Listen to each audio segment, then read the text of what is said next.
Welcome back to the Power Project. I'm your host, Brandy Voth, and it's my goal each episode to inspire and empower you to go out and lead purpose-filled lives while owning your God-given power. Now, it's been a little bit since you've heard from me while we've been in hiatus on the show. After 2 years, I needed to take a break while I put all of my effort into launching my newest social enterprise, the Power Hat Company. Our hats and this mission have been so well received that it's all I can do to keep my head above water, you guys. You can check us out at thepowerhatco.com. But I wanted to come on and give you guys a bonus episode because I had the privilege of interviewing Blythe Hill, who's the CEO and founder of the Dressember Foundation, which is an anti-trafficking nonprofit organization. Through their annual campaign, thousands of people across the world commit to wearing dresses or ties for the month of December as a way to raise awareness and funding for anti-trafficking work. Since 2013, Dressember advocates have raised $10 million and resourced dozens of anti-trafficking programs across the U.S. and the world. Dressember's received press attention from the likes of Forbes, Glamour, InStyle, Good Housekeeping, Cosmopolitan, The Today Show, among others. In 2019, Blythe was named as one of InStyle's 50 Badass Women. Blythe currently lives in Seattle with her husband, their son Behr, and their dog Friday. She loves red wine, a good cheese, and clearly a good pun. This conversation was so great because it really shows how she took an idea of just wearing a dress every day and documenting it and turned it into a global movement. You guys, I know that you're going to want to lean in and listen to all of the takeaways that Blythe has in this conversation. So without further ado, let's jump right in, shall we? Welcome back to the Power Project. We are so excited about our guest that we have on today. She's a gal that I have been following ever since I stumbled across a TED Talk and watched her mission. And I thought, wow, this is so inspiring and so great, because what you're going to hear in this interview is that she did exactly what I encourage you listeners at home to do every week, which is just take a step. Take a step, move forward into action, and then let it all keep growing as you go and as you learn more. So my guest today, Blythe Hill, is the CEO and founder of Dressember. You guys may or may not be familiar with Dressember, but we're going to tell you all about it today. How are you, Blythe? Hey, Brandy. I am good. I'm a little sniffly, recovering from a cold, but I got a COVID test and it was negative. So that's Amen. No complaints. Yeah. But I'm good. Thanks. Good. Well, I'm glad to have you here. I've wanted to have you on this show since the very beginning, because I think I discovered you right after I started podcasting. And I thought, man, that would be a great story to share. But before we get into all of that, because I know that my listeners are like, what is Dressember? And we're excited to share about it. Tell us a little about yourself. Anything that you would like to share with our audience, just some key things along your journey. Yeah, let's see. I live in Seattle. I grew up here, but I lived down in Southern California, LA area for years and years. I moved in high school. And so I just recently, within the last few months, moved back to my hometown, Shoreline, Washington, just north of Seattle, because my husband got into an MFA program for painting at the University of Washington. So, it's a weird time to do anything during COVID-19, but out-of-state move was also pretty wild. And anyway, we're feeling pretty settled up here. We have a 16-month-old son named Behr, so he takes up a lot of our time and energy, but he's just a delight. I love that. Yeah. What else? Tell me how it was with the move, because you moved. Did you have family, friends there? Because you said it was your hometown, but were you able to was it just kind of move back home and then shelter in place, or did you get to be acclimated with your area? How did that go for you? Yeah, that's why I think it's so weird is we were sheltering in LA and not really seeing any of our friends and family, and then moving up to Seattle it's kind of more of the same. So I have a small handful of friends and some relatives up here. And so we've seen them kind of sporadically in like outdoor distanced ways, but it's super weird. It feels, in a way, it feels like we haven't moved because we are just as connected or disconnected from all of our Southern California friends as we are here with our Seattle area friends. But it's so crazy, like the different areas that of the country, the way it looks. Like in Texas, we're not, anywhere near like shelter in place like everyone else is. We still have guidelines, but there's a lot of open air space that, people are out and doing things. And I've been to a couple of different states throughout this summer, and it's just interesting to see like how the different parts of the country are walking through this. And it's funny because we've had people in my area that have, complained about shutdowns, and I'm like, you guys have no idea what other states are walking through right now. It looks completely different than ours does. Yeah, well, it's nice that you guys have the weather on your side too, because you can always do outdoor stuff at least longer. I know it gets a little chilly for Texas out there in the winter, right? Maybe January, but the weather's already changing here, so it's like, okay, it's getting a little hard to even meet outside much. I know. I've told my husband, I'm like, we've done a lot of outdoor, socializing, and I'm like, what are we going to do when it's too cold to hang out with people? Then it's going to be, that's when it will hit, us the hardest, is like, oh, okay, we can't hang out outside anymore. So I can only imagine what that moving process has looked like. So you were in Southern California. What took you from Seattle to California in the first place? Yeah, I was in high school when my family moved. So just before I got my driver's license. And my dad had been working, he's a professor, and he had been working at Seattle Pacific University up here for years, like over 10 years. And he just kind of felt this like stirring to look for jobs in the Southern California area. He has a brother who lives down there, and his mother had moved from Seattle to Orange County a few years before us. And so he got a job at Cal State Long Beach, and he still works there now. So that was like 20 years ago. It was 2001. So yeah, it's kind of wild that even though I grew up here, I have spent more of my life in Southern California at this point. So it feels more like home. Doesn't it feel crazy when we look back and we're like, 2001 was 20 years ago? Like, how did we get here? So wild. I feel so old when I say things like that. Like, wow, the time is just flying by. And, 20 years since I was in high school practically. Yeah. But you've done a lot. You've done a lot in these 20 years. Where did you go to college in California? I did. I went to Cal State Fullerton. I graduated into the recession in 2008. And so I joke that I sort of retreated back into school and got my master's in English, which is what my bachelor's is in as well. Okay, so you got your master's in English, and then now you are part of this movement that brings awareness to human trafficking that, like I said, I would love for you to share with us what Dressember is, how you went from master's in English over to this massive movement, global movement that you are the brainchild behind. Yeah, it's been a wild road, obviously not super linear. I think everyone, when we're looking at our journey or sort of planning out our ideal future, we want it to be very like step 1, 2, 3, makes sense.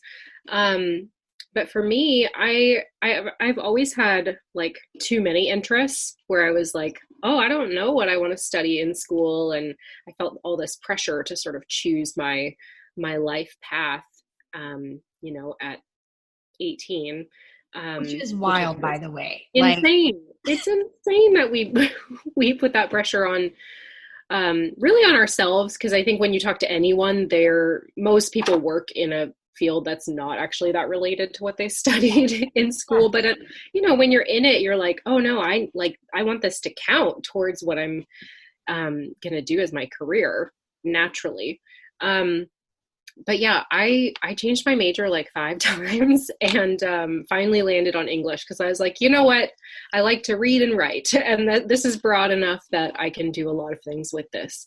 And then, yeah, graduated into a recession, and that was still going on when I finished my master's. So I was like, okay, my dreams of working for like a magazine aren't looking too great because a lot of magazines were folding at that point. Mm-hmm.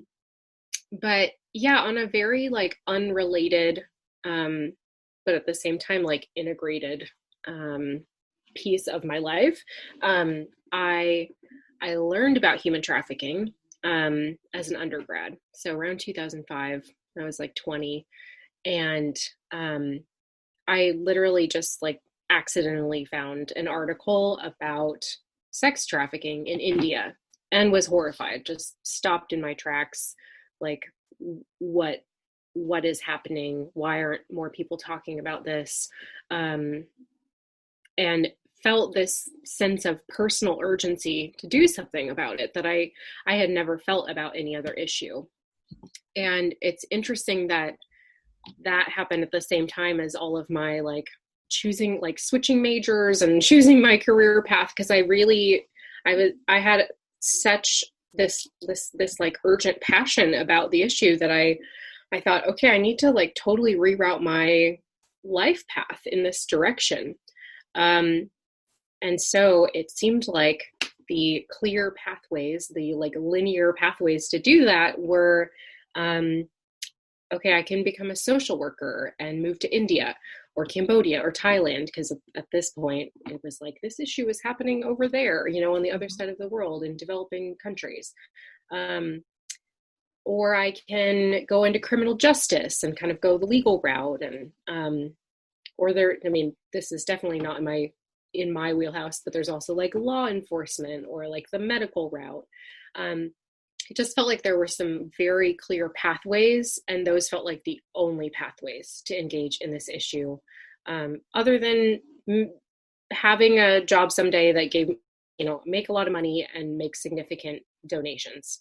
And that was what I was sort of left with, because I thought, okay, well, none of these pathways really feel true to who I am and how I'm wired. And I could sort of squeeze myself into one of those boxes, but again, it just didn't feel right. And I spent a lot of time thinking about it and praying about it. And I mean, at this point I was considering every major in the book.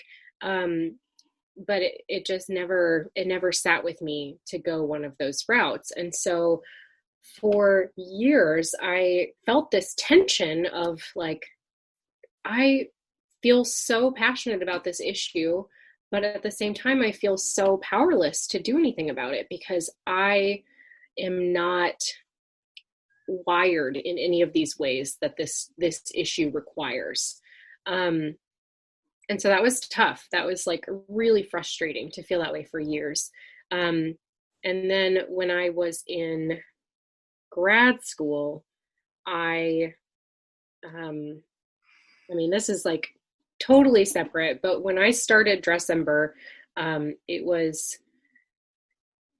not a campaign. It was not a fundraiser. It had no cause element. It was literally like, I was getting my master's in English, and so reading like an insane amount every week. I had no life, and I'm someone who, like, in general, like, I need a creative outlet for my sanity. And so I didn't have time for any of the things that I usually would turn to, which would be like crafting, like making things with my hands, or baking, or knitting. And so I was kind of like kind of losing my mind in a way, like just like, oh, like I need a creative outlet. And so I thought, okay, well, I have to get dressed every day. It takes very little time. So maybe that's my chance for creativity in this season. And it happened to be November of 2009. And I thought, okay, I'll try wearing a dress every day for a month. And so the next full month was December, and I love puns. And so like, I think as soon as I said it out loud, like I'm going to wear only dresses in December, I thought, oh, Dressember. And it was honestly just like this whim, like a quirky idea. And I did it, and I took photos every day just as a way to like prove that I was doing it. And I had a blog at the time, a blog spot, and posted the photos. And then January came, and I was like, okay, well, that was fun. Like never planning on doing that again, but it is what it is. And then the next year, some of my friends and very modest blog following audience kind of chimed in and were like, hey, we want to do that with you. Like, are you doing it again? And I was like, okay, like these people must also be like, bored or looking for a creative outlet. I was like, sure, let's do it again. It was, pretty easy and fun. And dresses in December in Southern California is totally doable. I joke that I never would have done this if I still lived in Seattle or anywhere with like actual weather. But I did it again with some friends, and then thought that would be the end of it. But then the next year, some of my friends' friends wanted to join in, and like it was moving beyond my like immediate audience. And that was when I realized like, oh, this is a good idea. People like this. They're not just like, my friends humoring me. This is a good idea. And I started to think about like, oh, maybe there's potential for more. And a friend suggested turning it into a fundraiser, and I was super skeptical. I was like, well, we're not running a marathon. We're not like biking across the country. Like this isn't hard. Are people really going to donate for just like, we're just wearing dresses? But then like a year after that conversation, I caught on to Movember, which I had heard of Movember, but I didn't realize it was a fundraiser until around 2011 or 12. And I sort of like did some digging and found out like, oh, not only is Movember a fundraising campaign, but at that point they were already raising millions of dollars through this month of mustache growing, and I thought, okay, if a bunch of men can raise millions of dollars by growing facial hair, then I think there's a chance that some passionate women wearing dresses for a month can raise some money for anti-trafficking work, which was like a no-brainer for me from the beginning of like, oh, if we're going to choose any cause, like this is the one I care about and have been looking for a way to engage. So I did some research of organizations working in the anti-trafficking space, and kind of sat on it for another year or so. And then in 2013, finally turned Dressember into this fundraising campaign and announced, okay, we are going to be using Dressember as a way to raise awareness and funding for an organization called International Justice Mission, which is the world's largest and leading anti-trafficking organization. And it felt super risky. I was like, I don't know if people are going to like this. Like I'm turning something really fun and light into something really heavy and asking people to ask for money. And it just felt like, okay, this could totally flop. Like, I don't know. I still was really dubious about like, we're just wearing dresses. There's no marathon at the end of this. Like, I don't know if people will donate to that. But still, at the same time, I felt like, okay, well, if we can help even one person, then it is worth potentially looking like a fool to 1,000 people. And I actually took out a dry erase marker and wrote that on my bathroom mirror. I wrote 1 is greater than 1,000. And I think, honestly, a lot of magic comes out of that mindset where you care so deeply about something that it means more to you than your own reputation or your ego or your pride, that willingness to look silly. I think a lot of like awesome creativity happens there. And then clearly a lot of great impact can come from that as well. So I remember sitting at my computer and setting up our like campaign site, and it caught me totally off guard that I had to set a goal for the campaign. And this was like November 30th or something ridiculous. Like, just like, okay, there's no way out of this. I've got to do this. So I like took a pause for a minute and like kind of said a quick prayer and was just like, what is the best, like, what's an ambitious goal that is also like attainable? And I just felt like 25,000. And I was like, wait, what? Like, that is so much money. I don't have that money. And I was like, okay, well, let's, I guess we're going to go for 25,000. And, again, it was like, this could totally flop. I could look really silly. We could raise like nothing. But I have to try. And so I set this like, what felt like a really ambitious goal to raise $25,000. And then what is still so wild is that people loved it by and large. We had like a few pesky trolls, but by and large people loved it. They loved and still love that it is this light and fun entry point to an issue that is very heavy and difficult to talk about at times. And it's disarming to bring up this conversation through the lens of fashion and this style challenge. And so my crazy ambitious goal of $25,000, we hit that on day 3 of the campaign. Wow. And I was just blown away, because at that point it was like, okay, I am flying by the seat of my dress here, on this adventure. And we ended up raising $165,000 that first month. And at that point I thought, okay, this is a much better idea than I realized. And it became clear to me, like, okay, I need to take steps to set this up for success and really be a good steward of a good idea. And so I registered for 501c3 certification, and that was granted in about 9 months. And then since then, the next year we raised $465,000, and then $925,000, and then 1.5. Long story short, in 7 years, we have raised over $10 million through this dress wearing campaign. We've expanded it to include ties for guys, or for anyone who's more comfortable wearing a tie. It's kind of like choose your own adventure. But yeah, we've had thousands of people join in, and tens of thousands of people support. And it's really taken on a life of its own, and it's become this incredible community of people who are eager to learn about trafficking, learn reliable data, reliable statistics, develop a language for this issue, and then share it with their communities and their sphere of influence.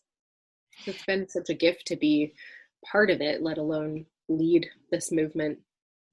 I think there's a few things there. And for anyone listening to this and not watching this interview, I am just over here like nodding my head and like giving all of the like, yes, girl facial expressions, because there's a few things that I want to unpack here. And the first is the fact that you thought the idea was like too easy or too simple, like to make the impact, that you were looking to make. Like you kept comparing it with, I'm not running a marathon, I'm just wearing a dress. And this is something that I teach, coach, preach to women constantly, that whatever it is, like if you make the best apple pie in the whole world, you can use that apple pie in some way to serve a mission, a purpose, a cause. You just need to be able to lean into that and lean into like what you're being called to and what you're hearing. Because if you would have continued thinking this was too small of an idea or too simple of an idea or just a dress, you wouldn't have raised the 10 million in the years that you have. Like That is huge. And that's where, like you said, it's not a linear journey. It's this up and down and back and forth and, loops and twists that people tend to look at the end of a journey, or, not the end. I won't say the end, because we're not at the end until like we're done on this earth. Right. But they look at where you're at right now and they're like, oh my gosh, she has tens of thousands of people in this movement. She's raised $10 million in 7 years. Like, for that person sitting at home thinking, that's great for her, but I could never do that. It started with a dress, right? Like, it started with a creative outlet, and you were able to take your creative outlet and then that tug, that call, that pull that was on your heart and say, what if I just combine the two? And what I love about that, and I would love for you to, share whatever it is that you would like to share to add to this. When people start thinking, like you said, wanting to get involved and seeing boxes that don't fit, right? Like, when I started being called to the cause and I was like, I know that I'm not a front lines person that's going to be, out there like hands on, removing or fighting on the front lines. Like, I knew that wasn't my call, but I just kept going until I found the box or created the box that looked like my call. You did the exact same thing. You were like, okay, so these boxes don't apply to me. But instead of thinking I can't serve in that capacity, you took your creative outlet and created your own new box to that. So I want to kind of like, if you want to lean into that a little bit, because so many people at home think because they don't fit in the boxes they see in front of them, they have a hard time envisioning, how do I create a different box? So what would make anything you want to add to that, or advice or anything? I love what you said about the apple pie. Like, I think sometimes we are so busy comparing ourselves and our own gifts to what we see in, quote unquote, success stories, that we miss the ingredients to success in our own lives. So I think really just like starting right where you are with what you have, with what you enjoy doing. I gave a talk once where I literally just listed off things where, like, your interests might seem totally disconnected to the things you're passionate about. Like, you love basketball and you're passionate about foster care advocacy. You like cooking and you're passionate about immigration reform. You like making jewelry and you're passionate about elder care. Like, those things can be connected. You can create a pathway to connect those things. And it's actually a really sustainable pathway for us as individuals when we do that, because we're connecting, again, things that already exist in our lives, from like a skill and interest level to a deep like heart passion level. So I think kind of taking inventory of the things, the ingredients in our lives, like, okay, well, what am I good at? What do I like to do? How do I spend my free time? And then if it's not already obvious to you, spending time investigating, like, what are the issues that make my heart break, and finding out kind of where you might be able to make an impact in those. And then another thing is, we go into this thinking like, oh, well, if I can't make a really big impact, then I'm not going to try at all, and it's easy to look at my story, or anyone who gets up on a stage usually has some big impact story, and that's why they're on stage. But big impact always starts with small impact. And it's like big impact is made up of a bunch of small impacts by and large. And so I think there's so much damage we do, again, when we opt out of the journey, because we think like, well, step one should be the beginning of something big. But almost every, like, again, quote unquote, success story starts with a small beginning, a small idea, like you said, something probably pretty simple, a need, or, something quirky or silly. And then it's a series of small steps. Like, it's this long journey in one direction. So much of my story, or like my day to day, is not this like glamorous, I don't have this like glamorous job where I'm having these like intellectual conversations about trafficking every day, or whatever you would imagine. Like, I'm certainly not knocking down brothel doors or anything dramatic like that. Like, most of my job is sitting at my computer, emailing or looking at spreadsheets. And yeah, again, I think we just like, we think that we want something big and dramatic and exciting, and that just is kind of an illusion. Well, yeah, I mean, no one starts with the big thing, right? And I like to say, if I stand and I throw, one pebble like into the water and I create a ripple, great. But if a whole group of us all cast our pebble into the water, then we create that impact to where that you may see it just as a pebble, but then as it gains momentum, it turns into like, you're still making an impact, even if it's a ripple. That ripple can turn into a tidal wave, but start with the pebble, start with the ripple. And I want to ask, because I had like human trafficking was not always on my radar, right? Kind of like until you saw your article, and then it just didn't let go of you. I saw a billboard in Australia, and then it didn't let go of me. I knew really nothing about it before it just took hold of my heart, and I started researching and reading, like you said, like just finding all the information that I could find to learn what it was I needed to learn. I'm curious. I lived a very sheltered, protected, like happy little bubble of a life. And I kept thinking going into this, like, I know that I have a call on my heart for this, but how do I show up and serve in this place when I'm coming from a completely different world? So, and it's that whole poser syndrome. It's that whole like self-doubt. I want to know what that looked like for you when you just kind of kept feeling that on your heart, and what type of an internal dialogue you were having.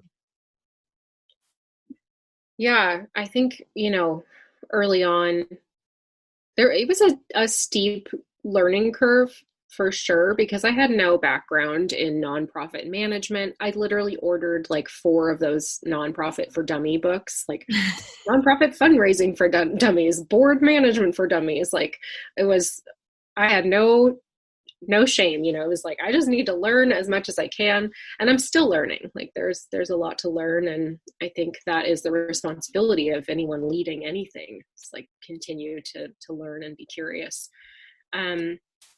I think one of the biggest like ongoing sort of imposter syndrome feelings I have is the type of leader I am is like, I'm more of an introvert than an extrovert. I'm not this like, yeah, energetic, charismatic, extroverted leader, which so many successful organizations and movements have a leader like that.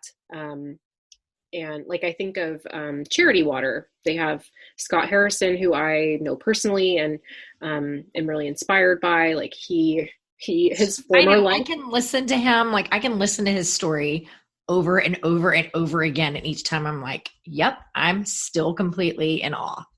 Yeah, it's an amazing story, and he's an incredible leader, and so energetic and so enthusiastic, and it's just like this infectious passion.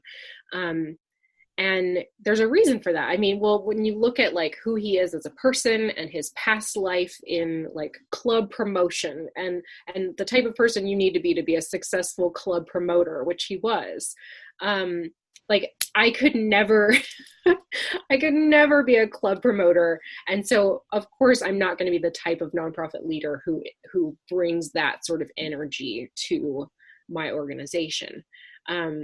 But again, it's like, well, this is a trap. When we say like, well, in order to be a good fill in the blank, I need to be like so-and-so. And like, even talking about it now, like, I feel these like, oh, like when you're saying like, oh, I could listen to him forever. I'm like, oh, like I want to be that type of leader. Like, I want to captivate people like that. And that's the trap, right? It's like, well, when, like, I believe when we are authentically ourselves and we are authentically, who God created us to be and is inviting us to be, and on, our unique path and journey, we will make an impact. And different types of people respond to different types of people, different types of leaders and different types of speakers and writers and whoever else. And so the sort of one size fits all approach is really a lie. We're like, okay, sure, a lot of people respond to a personality like Scott. That doesn't mean that they won't respond to a personality like mine that's a little more like reserved and I don't know, cautious or calculated. That's has such a negative annotation or connotation that I really think a lot about words before I say them. I'm a writer. But maybe a little more neurotic and cerebral. I don't know, our gifts and our weaknesses can all be compounded to have a unique impact. And if we're busy trying to, again, fit into a box that's not us, we are missing out on the path that's unique to us, the box that we can create or can find that uniquely fits us. And it's sort of an ethereal thing where because it's so individualized, I don't know how to explain it other than when you live it, you feel it, Oh, I totally understand. And I so appreciate you having this conversation, because while yes, I could listen to Scott over and over, I've also watched your TED Talk repeatedly. And so there's different, just because the personalities are different doesn't make one better than the other or worse than the other. And it doesn't mean one type of leader is going to do such a better job than a different type of leader. I think it's important that we have a wide array of leaders and have leaders like yourself tell your story, because then the people that see themselves in you are inspired, right? I am that extroverted, loud, super fired up, in your face type of leader. I mean, that also turns people off, just FYI. It can attract, but it can also repel. But there are people that will say I couldn't do what she's doing because I don't want to go out and bring all the energy and, rally all the troops kind of thing. But they can look and be like, oh, okay, so Blythe is telling me over here that it's okay. I can be introverted and I can be a more meticulous and more analytical and think through things as I walk through this process, and I can be a leader. So there's no right or wrong leader. I think that we rob ourselves of the process of even open hands, open heart, when we spend so much time looking to other people and thinking that we don't fit that mold, instead of looking internally, who are we? Get really, really intentional with yourself.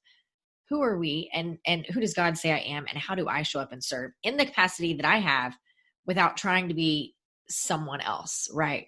And you've done an amazing job with this. I think that it's the beauty of your leadership has created the culture of your movement, which is beautifully understated. I feel it's this massive movement with huge impact in this beautifully understated representation of wear a dress, right?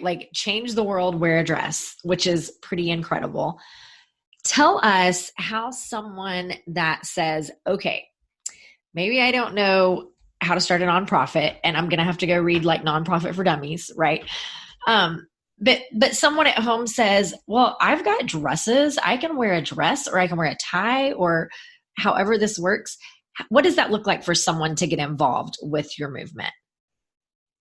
Yeah, it's super simple. It's literally I think the biggest hurdle is deciding to do the challenge. It's okay, a month of dresses or ties, making the decision yeah, I want to do this, either because it sounds fun or because it's the smallest sacrifice in order to be part of something having such a great impact, or ideally a combination of both. So deciding that you're going to do it, and then going to Dressember.org /fundraise. And in about 2 minutes, you can create a fundraising page, set a goal based on the impact you want to have, and then tell everyone in your life that you're doing it and why it matters to you, why this issue is important to you, and we'll arm you with statistics and survivor stories. We've got a whole bunch of resources at dressember.org/resources, social media graphics and shareables and whole toolkit for you there. But we try to make it as easy as possible, as like accessible and fun. You can follow along Dressember on Instagram and see, we'll highlight other things that, you know, other advocates are doing, creative ideas to get people engaged with your campaign, especially at a time like this where, like, okay, a lot of this advocacy is going to be over Zoom, you know, or like, it's a bigger ask this year. I get it. Like, people, instead of giving up jeans, are giving up like sweats, you know, like, oh, I work from home and rarely does anyone even see me except for this occasional Zoom meeting. So, it's a bigger ask this year, especially like with a lot of other things going on with the election and the pandemic and racial justice conversations that we need to be having. But it's also like an urgent time for the issue of trafficking in particular. Like, traffickers are not taking a break. Trafficking is surging right now. A lot of it's moving online. Children are more at risk than ever because they're spending so much time online and not interacting daily with teachers or other adults that might be able to see warning signs. But yeah, it's really horrifying the way that COVID-19 is impacting human trafficking, and just, it's pouring gasoline on the fire, and people who were vulnerable before a crisis like this are exceptionally vulnerable now. So now is the time more than ever that, you know, we can't sit out. We have to engage with this issue right now. Oh, it really is. Yeah, trafficking did not take a break. Like, the business of trafficking did not slow down with the economy. So I 100% believe that this is a very relevant movement to have this year. And it's also like, it almost, okay, yes, we got to get out of yoga pants and put a dress on, right? So it's a little bigger ask, but at the same time, it gives us something that we can engage in that is a fun activity that can kind of like distract from just all the heaviness of the year. Like, it feels like a good way to round out 2020, like to show up and be like, I'm going to wear a dress. I'm going to raise funds to fight trafficking while I'm wearing a dress. It's literally like, you can do this. You don't have to leave your home. Take a picture in your bedroom in your dress for the day. And I know that you mentioned earlier that you started out supporting IJM. Are there other organizations that you partner with now as well? Yeah, so we have a whole host of partnerships across the world, across the US and across the world, programmatic partners that are part of the Dressember network. They are all listed on our website, on the impact page, dressember.org/impact, if you want to see them all. But we do, our mission is to end trafficking in all forms, in all parts of the world. And so that's a really complex mission, a really ambitious mission. But we believe it's possible. And we do it through prevention work, foster care advocacy. We do it through speeding up intervention time, educating frontline industry workers like rideshare drivers and hotel staff and medical staff. Truckers are awesome at intervention training. And then obviously on the like aftercare and recovery side, really pouring into survivors the obvious trauma therapy, safe housing, but then also vocational training and empowerment programs to really restore a person and and oftentimes empower them into leadership positions of their own. There's a lot of incredible survivor voices in this arena. I love this. I've worked with survivors for the past 3 years with mentoring survivors. And that's the whole reason that we created the hat company, was because I needed to be able to provide transitional employment in a setting where we could empower them and equip them to re-enter. Because like you said, all the layers, I mean, from prevention to restoration to aftercare restoration, it's a never ending, it seems never ending. It will be ending, but it seems like such a never ending circle that of restoration and healing and processing and everything. So what you're doing is so appreciated. I know that it's necessary. It's needed. It's incredible. Before we go, do you know, and it's okay if you don't know specifically, but do you know how many, how wide reaching Dressember is? Like how many countries are involved at this point? I think the country count, it's over 100. I think it's awesome. Like 120 at this point. We're on every continent except Antarctica. Which makes sense. Maybe we need some insulated dresses and some leggings. Like, listen, I grew up Pentecostal. You can get really creative when you have to wear a dress every day in the winter. Yeah, I love it. Well, honestly, like creativity flourishes under limitations. So some of my favorite years that I've done Dressember have been the ones where I've limited myself to one dress. Oh, wow.